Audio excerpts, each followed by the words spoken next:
Bienvenidos y bienvenidos todos y todas. En esta ocasión hablaremos del Ministerio Público y sus principios deontológicos.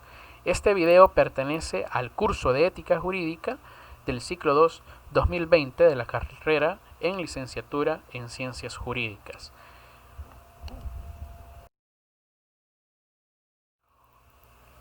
Y cuando hablamos del Ministerio Público podemos hacernos la pregunta, ¿quiénes conforman el Ministerio Público? Bueno, está conformada por la Fiscalía General de la República, la Procuraduría General de la República y la Procuraduría para la Defensa de los Derechos Humanos. Estas tres instituciones tienen en común que son independientes de cualquier otro órgano fundamental del Estado. Es decir, en el ejercicio de sus actividades no dependen ni del órgano ejecutivo, ni del órgano legislativo, ni tampoco del órgano judicial. Esto no implica que en el desarrollo de sus actividades se van a tener que relacionar forzosamente con estos órganos fundamentales.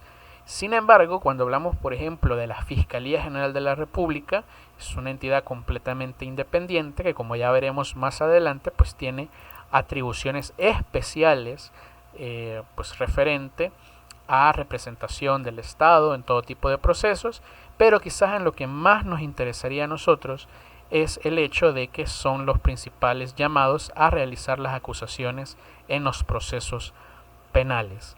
La Procuraduría General de la República, en cambio, pues tiene una labor de asistencia social, vela por los principios de la familia, por la unidad de la familia y por la protección a los niños y niñas y adolescentes, y también pues su principal servicio a la comunidad desde el punto de vista jurídico es la asesoría o asistencia legal de personas que no pueden contratar los servicios particulares de un abogado.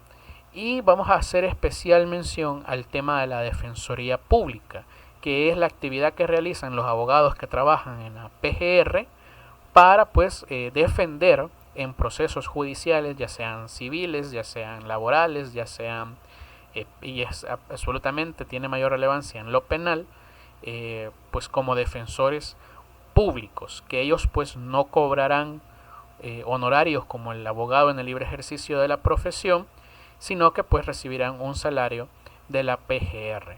De igual manera, los defensores públicos, a diferencia de los abogados en el libre ejercicio, no tienen clientes.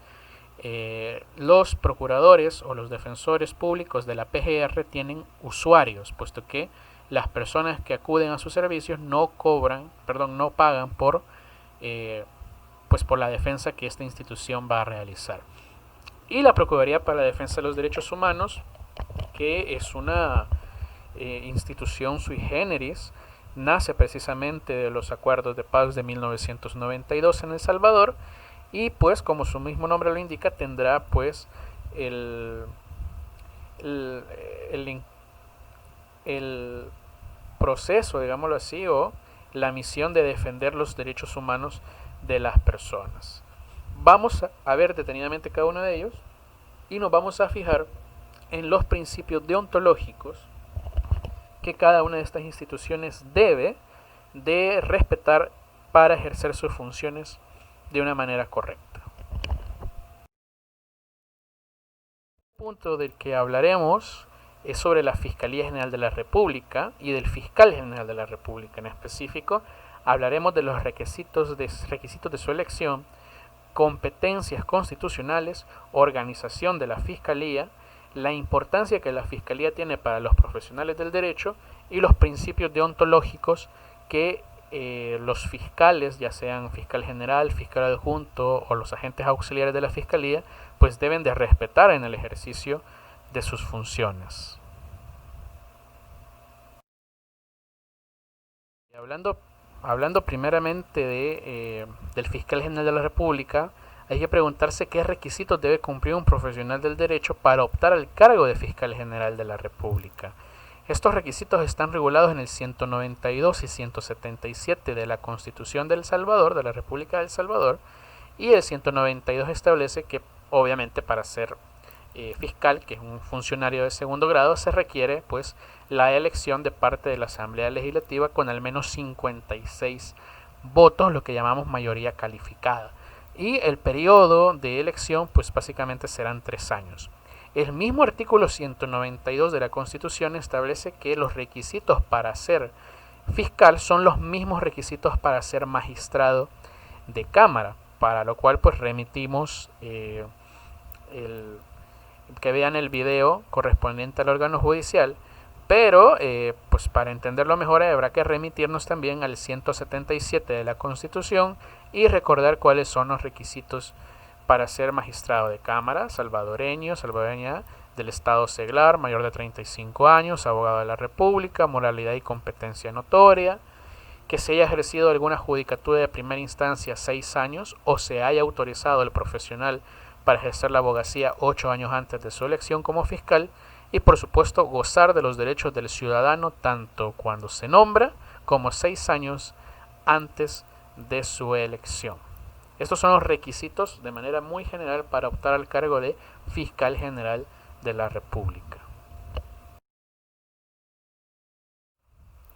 Ahora bien, las competencias del fiscal general de la República y obviamente de la Fiscalía son las siguientes. Se encuentran reguladas en el artículo 193 de la Constitución y básicamente las más importantes se pueden resumir en lo siguiente.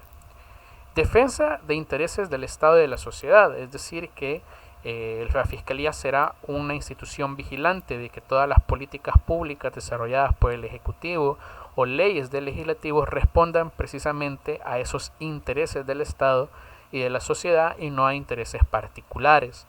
De igual manera, pues será la encargada de la defensa de la legalidad, será la encargada pues de supervisar que en sus diferentes actuaciones ni el legislativo ni el ejecutivo cometan abusos o realicen actividades más allá de lo legalmente establecido. La más importante para nosotros en este contexto de ética jurídica es que entiendan que la Fiscalía tiene el monopolio de la investigación del delito y del ejercicio de la acción penal. No hay ninguna otra institución del Estado que tenga esta capacidad. Ninguna. Ninguna puede investigar el delito. Para aclarar, la Policía Nacional Civil ayuda a la Fiscalía a este propósito, pero el llamado constitucionalmente a hacerlo y a interponer pues acusaciones ante los determinados tribunales penales correspondientes será la Fiscalía General de la República. Pues representar al Estado en toda clase de juicio, contratos o adquisiciones de bienes y por supuesto en concesiones. Asimismo, pues se promoverá a partir de la Fiscalía enjuiciar a aquellos funcionarios o aquellas personas que hayan cometido delitos contra autoridades o que hayan caído en el delito de desacato o desobediencia a los mandatos judiciales. Y estas son pues principalmente las más importantes. No son las únicas, pero son las que a nuestro criterio en la carrera, en la asignatura de ética jurídica, pues son las más importantes. La organización de la Fiscalía General de la República presenta ciertas particularidades, entre ellas que es una conformación, una organización jerárquica, donde tenemos como máxima autoridad al Fiscal General de la República. Todo esto se encuentra regulado en los artículos 24, 25, 26 de la Ley Orgánica de la Fiscalía General de la República. Y además, pues, es una persona pues, que se encargará de dirigir esta entidad. También puede ser destituido por 56 votos de los diputados, básicamente de la misma manera en la que ésta pues, es electo, pues. Y ojo, pero no es algo antojadizo, sino que se deben cumplir los supuestos del artículo 25 de la Ley Orgánica. Asimismo, pues diremos del Fiscal General de la República, que es una figura pues muy mediática, pero que él propiamente no lleva casos o procesos. De hecho, sus atribuciones son más de dirección administrativa que de un abogado pues que va a desempeñar determinadas funciones judiciales, ¿verdad? Es decir, en procesos judiciales.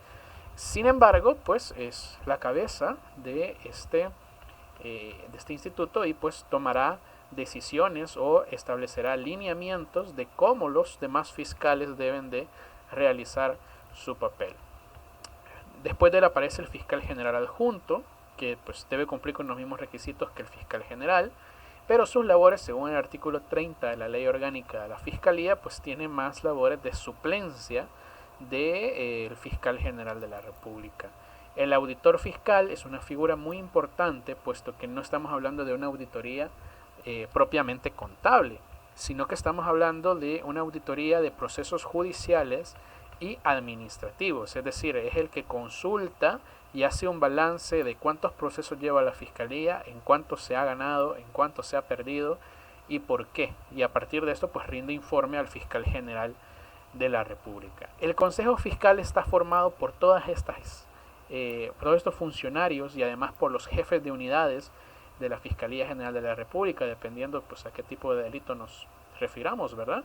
Delitos con unidad de delitos contra la mujer, unidad de delitos contra el patrimonio, unidad de delitos contra la vida, la libertad sexual, etcétera, etcétera. Y pues todos ellos forman un consejo donde básicamente asesoran al fiscal general de la República para que éste pues haga modificaciones a determinados lineamientos o también en dado caso pues el fiscal pues presente ante la Asamblea Legislativa alguna reforma, alguna iniciativa de reforma, algún órgano, algún código o alguna ley procesal donde la Fiscalía pues tenga intervención. Siguiendo con la jerarquía de la Fiscalía General de la República, ahora retomamos a los agentes auxiliares de la Fiscalía, que son pues quienes tienen un rol más protagónico, más práctico.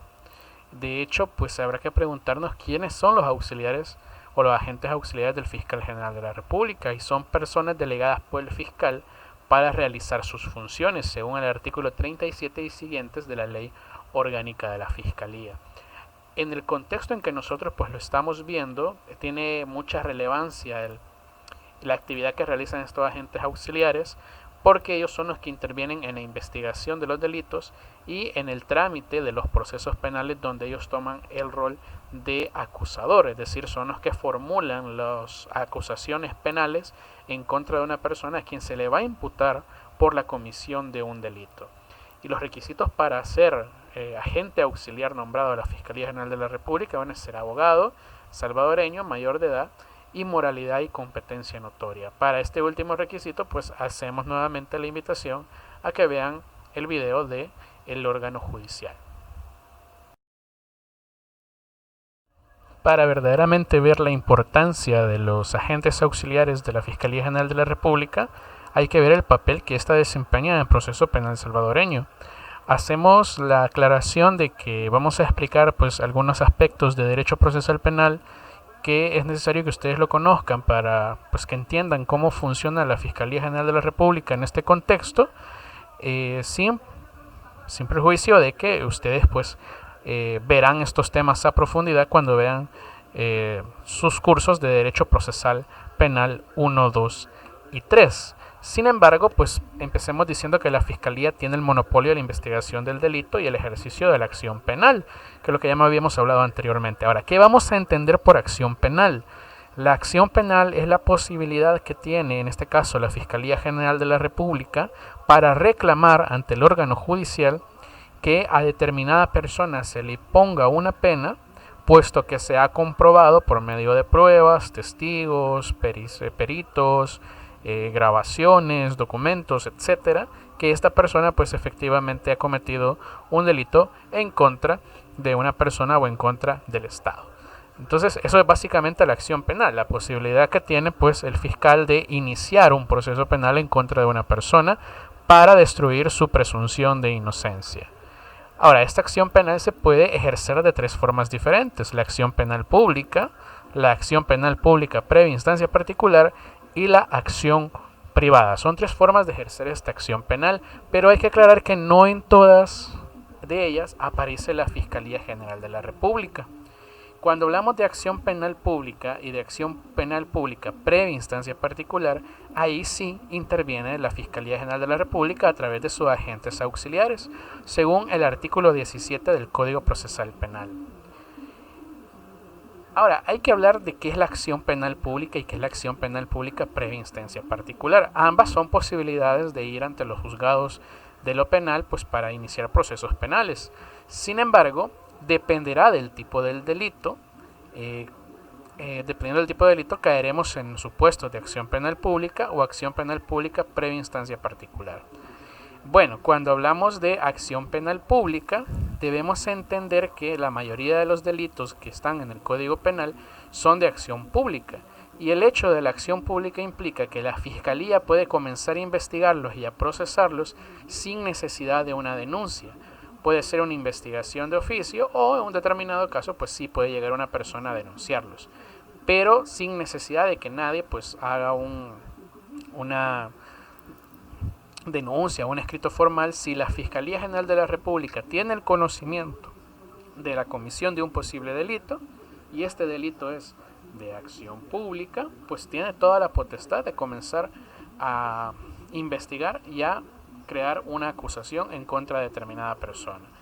Sin embargo, hay delitos que son perseguibles por medio de la acción penal pública previa instancia particular. ¿Y qué quiere decir esto? Que la Fiscalía intervendrá en la investigación y en la formulación de una acusación siempre y cuando aquí se requiere sí que la víctima o el familiar de alguna de las víctimas llegue a interponer una denuncia de manera formal ante la Fiscalía o ante la Policía Nacional Civil. Pero eso dependerá de los delitos y por lo general el artículo 27 del Código Procesal Penal establece que las lesiones, las amenazas, la inseminación artificial y experimentación, los fraudes de servicios y las usurpaciones son requisitos que requieren necesariamente de la denuncia de las víctimas para que intervenga ya la Fiscalía General de la República. Si no es alguno de estos delitos, pues se entiende que la Fiscalía puede intervenir de oficio. Ahora, la acción penal privada, pues básicamente no interviene la Fiscalía General de la República, sino que interviene un abogado acusador que hará las veces de fiscal, pero en realidad no es un fiscal. Es un abogado en el libre ejercicio, solo que va a asumir en vez de un rol de defensa, un rol de acusación. Y dependerá del delito también. De acuerdo al 28 del Código Procesal Penal, esta acción únicamente se puede iniciar ante delitos contra el honor, como la injuria, la difamación, el perjurio, entre otras cosas, delitos contra el patrimonio, como el hurto o el robo, la competencia desleal y las insolvencias impunibles. Esto para mayor extensión de la acción privada, pues lean el artículo 28 del Código Procesal Penal y este pues se tramita en un proceso especial, mientras que los demás se tramitan por lo general en un proceso penal común. Entonces, la intervención de la Fiscalía General de la República en los delitos de acción penal pública y en los delitos de acción penal pública previa instancia particular será por medio de sus agentes auxiliares, quienes investigarán el delito, formularán y presentarán acusaciones ante los tribunales correspondientes y su misión será, pues, durante el proceso reconstruir los hechos que sean, pues, elementos para la comisión de un delito. Tratar de reconstruirlos de la forma más verídica posible, es decir, apegándose a lo que en realidad pasó. El propósito del proceso penal es comprobar la comisión de un delito por una persona que se denominará imputado. Ahora, esta capacidad que tiene la Fiscalía de destruir la presunción de inocencia de una persona no es absoluto y debe estar limitado siempre por el respeto a la legalidad y las garantías procesales que tiene el imputado, como puede ser el derecho a que se le asista por medio de un abogado, el derecho a guardar silencio o no autoincriminarse, el derecho a que no pues, se presenten pruebas que hayan sido obtenidas vulnerándole algún derecho constitucional, como el derecho a su intimidad, a su privacidad, salvo que exista orden del juez. Pero eso son, como repito, cosas que van a ver más adelante en derecho procesal penal. También se preguntarán, bueno, ¿y cómo se tramita un proceso penal en El Salvador? Bueno, hay que decirles que existe un proceso penal común y procesos especiales, y en todos interviene la Fiscalía General de la República, salvo en los delitos de acción privada. Entonces, para que entendamos cómo entender el proceso penal salvadoreño, vamos a hacer un diagrama de flujo muy básico. Como les repito, esto lo verán en 3 ciclos básicamente y lo vamos a recortar pues para que ustedes tengan una idea muy general, ¿verdad? Primero, la fase inicial del proceso penal inicia con la noticia criminis, es decir, la noticia que llega a la Fiscalía General de la República o por medio de la policía de la comisión de un delito. Apenas la Fiscalía tiene la denuncia o el aviso o el conocimiento de que ha existido algún delito, pues se inicia un proceso de recolección de evidencias. Esto por lo general ustedes pueden ver cuando ha habido un homicidio, cuando ha habido un accidente, que hacen un perímetro con la Policía Nacional Civil, llegan a recolectar balas, llegan a recolectar pues diferentes tipos de pruebas, hacer diferentes exámenes. Entonces toda esta recolección de evidencia se hace con un solo propósito: responder a las preguntas: ¿existe la comisión de un delito aquí? Sí, existió. Y si existió, ¿quién posiblemente lo cometió? Y hago énfasis en la palabra posiblemente, porque recuerden que pues mientras no haya una sentencia condenatoria, toda persona se presume inocente mientras no se pruebe lo contrario. Entonces, precisamente esas evidencias que se recolectan, esos testigos que vieron algo, pues pasan a formar parte de una evidencia de un delito. Una vez se tienen las evidencias, la Fiscalía pues redacta un documento que se llama requerimiento fiscal, mediante el cual pues lo presenta ante un juzgado de paz, ya diciendo pues que sí existió un delito y que ese delito posiblemente fue cometido por el señor X o la señora Y, independientemente a la persona que ahora en adelante llamaremos imputado. La persona puede estar ya detenida o se puede girar una orden de captura en su contra. Y pues esta orden de captura o esta detención no implica ya una condena. Simplemente son medidas que se toman para que el imputado, es decir, la persona acusada, pues se presente a las diferentes diligencias judiciales que se van a seguir en su contra. Obviamente tendrá el derecho de asistir con su abogado particular o con su abogado o su defensor público o su abogado de oficio. Entonces el juzgado de paz se presenta este requerimiento fiscal y básicamente el juez de paz determinará que posiblemente existe un delito y que posiblemente fue cometido por esa persona, que existe suficiente evidencia para iniciar un proceso penal en contra de esa persona. El juez de paz, al comprobar esto, pues crea un documento que se denomina auto de instrucción formal, donde se le da un plazo a la Fiscalía para continuar investigando de manera más exhaustiva lo que sucedió. En cuanto al imputado, pues se le hace el llamado de que no debe sustraerse del proceso penal, y si existe pues un grave peligro para que éste se da la fuga del proceso penal, se imponen medidas cautelares. Entre esas medidas cautelares, la más común es la detención provisional, que es que mientras dure la investigación, el imputado pasará pues recluido su libertad en un centro penal o, en su defecto, erróneamente, en una Bartolina.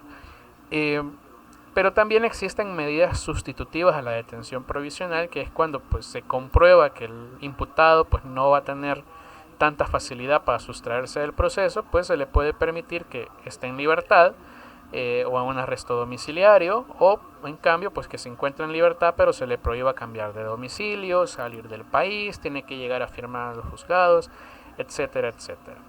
El juez de paz determina un plazo de instrucción mediante el cual la Fiscalía pues seguirá investigando, y esa investigación que se realiza después de la audiencia inicial se denomina instrucción formal. Ahí se recolecta de manera más específica la prueba y se comienza a asegurar esa prueba. Se comienza a contactar a los testigos, a platicar con ellos, y prácticamente pues todas las diligencias necesarias para preparar un futuro juicio. Ahora bien, una vez concluido ese plazo de instrucción, el fiscal, si ha encontrado suficientes pruebas para sustentar una acusación contra esa persona llamada imputado, pues creará un documento que se denomina dictamen de acusación, el cual debe contener los hechos que pues obviamente constituyen un delito, las pruebas con los cuales se probarán los hechos y el fundamento o argumentación jurídica por la cual pues la persona debe ser, en este caso, llevada a juicio. Vean que todavía no hablamos de culpabilidad o inocencia. Aquí todavía estamos hablando de la preparación de un juicio. Ese dictamen de acusación es presentado ante un juez ya no de paz, sino un juez de instrucción, quien desarrollará una audiencia preliminar. En la audiencia preliminar, el juez, junto con el fiscal, el imputado y la defensa, pues valorarán los elementos de prueba que la fiscalía ha traído, junto con los elementos de prueba que también la defensa habrá llevado para defender a su imputado. Se hará un examen de legalidad de las pruebas recolectadas por la fiscalía, que estas pruebas no vulneren los derechos del imputado. Y si pues son suficientes pruebas para sustentar una acusación contra esa persona, el juez de instrucción dictará un auto de apertura a juicio y mandará todos los trámites a un tercer juez que el Código Procesal Penal denomina juez de sentencia. Allá se realizará la vista pública o la audiencia final del proceso penal. Entonces, el juez de instrucción, él no recibe testigos, salvo excepciones, es decir, no habla con ellos, no se desarrolla prueba testimonial, no se desarrolla prueba documental, simplemente hace un control de legalidad de las investigaciones realizadas por la Fiscalía. Y si esas investigaciones son suficientes, es necesario que se desarrolle el juicio o vista pública. La fase de juicio o de vista pública es llevado a cabo por el juez de sentencia, donde ahí sí se producirá la prueba.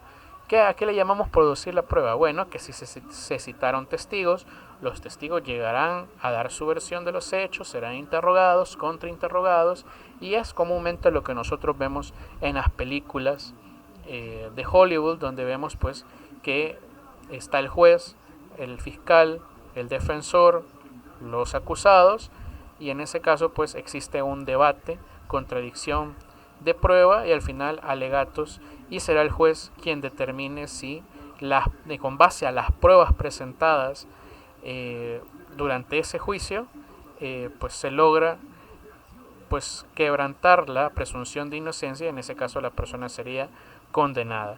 Si en un determinado caso la prueba no es congruente, los testigos pues no son congruentes, han mentido o la documentación que presenta Fiscalía es errónea, pues el fiscal pues habrá hecho un mal trabajo y en este caso le quedará básicamente la responsabilidad del juez de sentencia de absolver al imputado.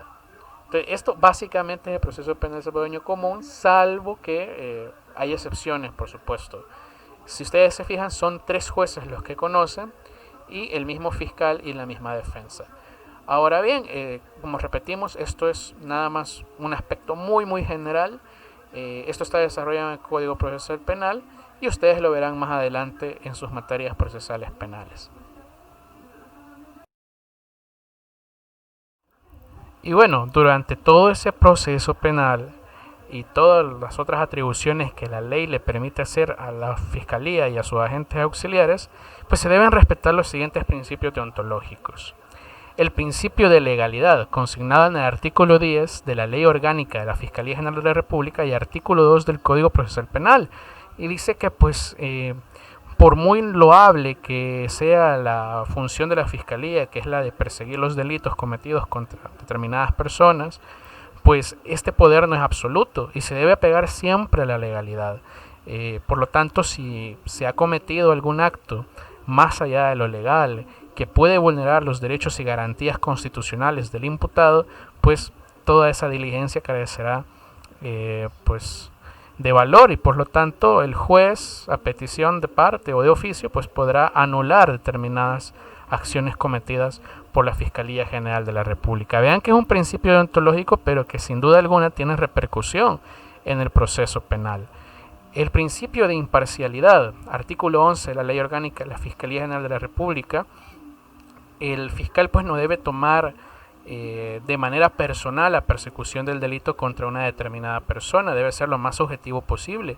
Y para lograr eso, la misma ley orgánica de la Fiscalía establece que en su labor de investigación, el fiscal debe buscar tanto las pruebas que incriminen a una persona como aquellas pruebas que le permitan la defensa al imputado o que le eximan de responsabilidad si en algún dado caso las encuentra. Por lo que la imparcialidad implica de que no por ser o tener un rol acusador la Fiscalía General de la República siempre va a ejercerlo de esa manera. pues también recordemos que no es su propósito condenar propiamente, sino que su propósito es cumplir con la investigación del delito y apegarse a la legalidad. De igual manera, el principio de unidad de acción, artículo 12 de la Ley Orgánica de la Fiscalía General de la República, establece que la Fiscalía da lineamientos que sus fiscales o agentes auxiliares deben de seguir.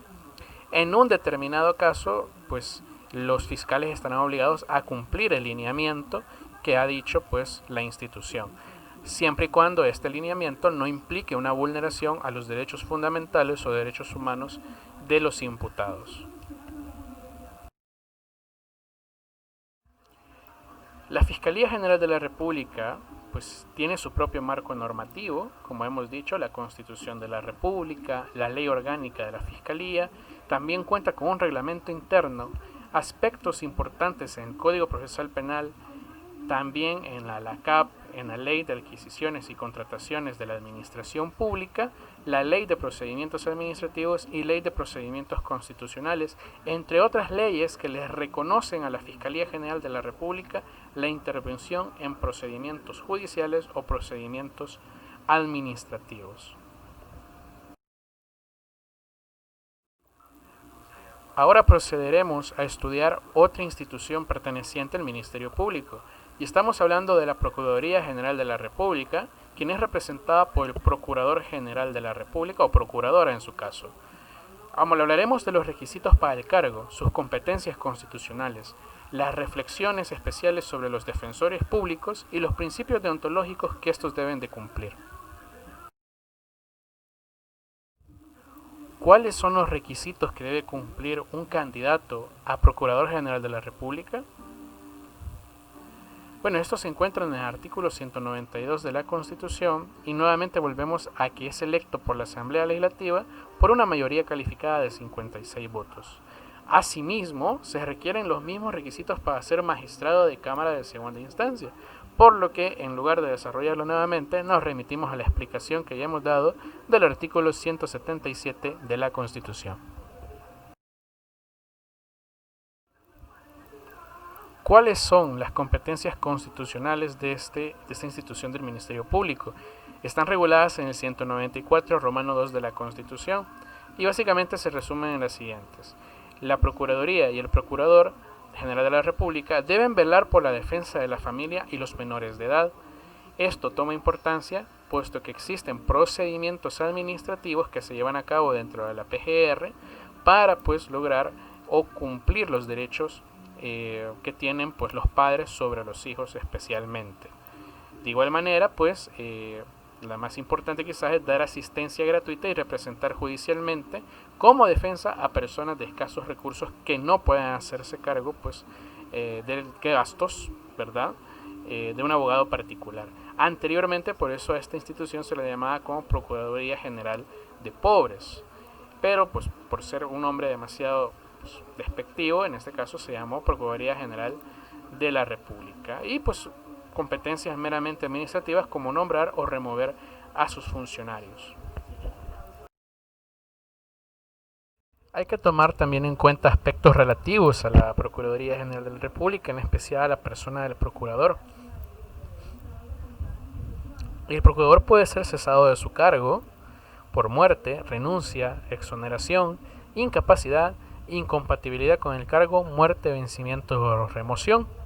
Igual para removerlo o para quitarlo del cargo pues se requieren los siguientes requisitos. Pues debe ser removido del cargo por la Asamblea Legislativa con 56 votos, debe haber suspendido o perdido sus derechos del ciudadano, de haber incumplido sus obligaciones constitucionales o una mala conducta moral. También hay incapacidades en cuanto a este rol. No puede ser procurador otro funcionario de elección popular, como puede ser un alcalde, un presidente o un diputado. Tampoco pueden serlo los ministros y viceministros, ni los magistrados de la Corte Suprema de Justicia, ni tampoco especialmente los integrantes de los partidos políticos. Y en cuanto a las incompatibilidades, pues no podrá ser procurador quien sea o quien tenga otro cargo, ejerzca liberalmente la profesión del abogado, pero sí se permite pues la docencia. Ahora, ¿qué hacen los defensores públicos? Dentro de la PGR existe una unidad de defensoría pública, según los artículos 33 y 34 de la ley orgánica de esta institución. Y ellos básicamente pues se encargan de la defensa técnica de personas que son procesadas penalmente y que no pueden pues tener pues pagar, mejor dicho, un servicio profesional particular. También pues dan asesoría y defienden a las personas detenidas, procesadas y condenadas por delitos para efectos de un adecuado cumplimiento de su sentencia, y también son defensores de los infractores a la ley penal juvenil. ¿Cuáles son los principios deontológicos que deben de cumplir los funcionarios de la PGR y en especial los defensores públicos? Se encuentra en el artículo 102 de la Ley Orgánica de la Procuraduría General de la República.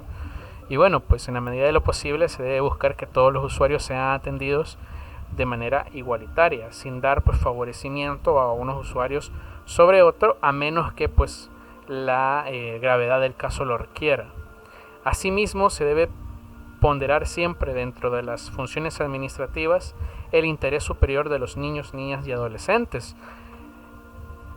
Debe haber, por supuesto, en el acceso a los servicios de la PGR una adecuada equidad de género. Sobre todo se debe proteger a aquellas mujeres pues que se encuentran en desventaja, ¿verdad?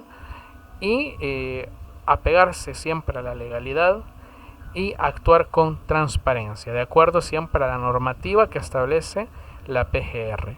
Recordar siempre que este cargo de defensor público o pues cualquier otro funcionario de la PGR no debe aceptar pues pagos en conceptos de honorarios, puesto que esto va en contra precisamente de su labor como defensores públicos. Ellos no deben aceptar honorarios porque para ello el Estado les paga para que realicen el trabajo de representar a las personas que no pueden acceder al servicio profesional particular precisamente por carecer de recursos económicos. Concluiremos este video hablando de la Procuraduría para la Defensa de los Derechos Humanos.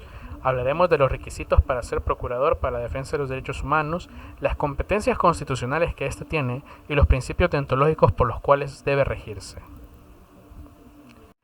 Entre los requisitos para ser procurador para la defensa de los derechos humanos, estos no están regulados en la Constitución, sino que se encuentran regulados en el artículo 5 de la Ley Orgánica de esta institución. Y para ello pues se requiere ser salvadoreño, del estado seglar, mayor de 35 años y como un atributo muy particular a esta institución se requiere que el candidato a pues procurador para la defensa de los derechos humanos tenga una reconocida capacidad tanto técnica como profesional en materia de derechos humanos y que obviamente se continúe capacitando para ello, de moralidad y competencia notoria y haber estado en el goce de los derechos del ciudadano al menos 6 años antes de su elección. Asimismo, el Procurador para la Defensa de los Derechos Humanos tiene incompatibilidades y ciertas prerrogativas. Por ejemplo, el artículo 6 y 7 de la Ley Orgánica de esta institución establece que el Procurador para la Defensa de los Derechos Humanos no puede desempeñar otros cargos como funcionario de elección popular o de segundo grado, no puede ser alcalde, no puede ser presidente, no puede ser diputado, ni tampoco puede ser ministro o viceministro, ni magistrado de Corte Suprema de Justicia en su caso. No podrán ser bajo ninguna circunstancia procuradores para la defensa de los derechos humanos los militares que estén de alta o que hayan estado de alta, los miembros pertenecientes a grupos armados, ya sean paramilitares, que aunque ya se encuentren extintos, y por supuesto los condenados por violaciones a los derechos humanos tampoco podrán optar al cargo. Obviamente cuando hablamos de condenados tiene que haber una sentencia condenatoria ya en firme. Las habilidades, pues sí se le permite ser docente universitario o docente de la carrera de Jurisprudencia y Ciencias Sociales. Asimismo, pues también puede desarrollar actividades eminentemente culturales. Ahora, la ley orgánica de la PDH le establece a él, pues, prerrogativas importantes, o a ella en su caso. Un tema muy importante es la inmovilidad en el ejercicio del cargo. El Procurador para la Defensa de los Derechos Humanos no puede retirársele su cargo, a menos que obviamente caiga en una causa de cesación como la muerte, la renuncia, la incapacidad física y mental, el incumplimiento de sus obligaciones o la partición comprobada de participación partidista, es decir, que esté pues inscrito o afiliado a un partido político o esté pues desarrollando actividades a favor de un partido político. Vean que aquí pues la imparcialidad y la independencia de este funcionario se deja entrever. Y el fuero constitucional, pues, precisamente por su movilidad en el ejercicio del cargo, la ley le permite pues tener una especie de fuero que, si bien es cierto, no está reconocido plenamente en la Constitución, pero en la ley dice que se tendrá que realizar el proceso de antejuicio cuando se trate de pues procesar por delito a este funcionario. Las competencias constitucionales del Procurador y de la Procuraduría para la Defensa de los Derechos Humanos se encuentran en el Romano I del 194 de la Constitución y establece, entre las más importantes, investigar de oficio por denuncia la vulneración de los derechos humanos, asistir a las víctimas de esta violación a los derechos humanos, promover recursos judiciales o extrajudiciales en procesos donde se hayan pues vulnerado los derechos humanos de las personas y vigilar las situaciones de los privados de libertad para que estos tampoco vean pues, vulnerados sus derechos humanos.